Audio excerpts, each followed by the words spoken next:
Hi friends, నమస్తే. Welcome to Raj Vihar Dweep. Tirupati తాతగుండగమ్మ జాతరలో దొరవేషాన్ని వేసుకున్న భక్తులు అమ్మవారికి అంగరంగ వైభవంగా ఈ సారిని ఎలా అందజేస్తారు ఈ వీడియోలో కంప్లీట్గా చూసారు. తిరుపతి తాతగుండగమ్మ జాతరలో ఎన్నో సంవత్సరాల నుంచి కైకాల కులస్తులు వంశపారంపర్యంగా ఈ దొరవేషాన్ని వేసుకొని వస్తారు. వీరితో పాటు చాకల కులస్తులు మంత్రి వేషాన్ని ధరిస్తారు. వీటిని చూసిన ఎంతోమంది భక్తులు ఈ దొరవేషాన్ని మంత్రి వేషాలను వేసుకుంటూ నగరమంతా తిరిగి పూజలు అందుకుంటూ అమ్మవారి ఆలయానికి వస్తారు.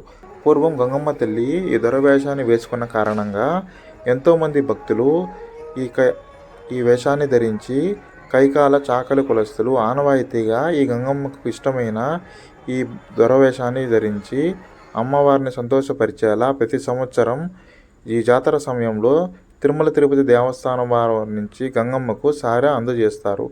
జాతర 4వ రోజున శ్రీవారి ప్రతినిధులుగా అధికారులు, అర్చకులు ఎంతోమంది కలిసి ఈ పసుపు, కుంకుమ, శస్త్రవస్త్రాలు, గంప, చాట తదుపరి మంగళ వాయిద్యాలతో మేళతాళాలతో తీసుకొని పుట్టింటి సారెగా అమ్మవారి ఆలయానికి తీసుకొని వస్తారు.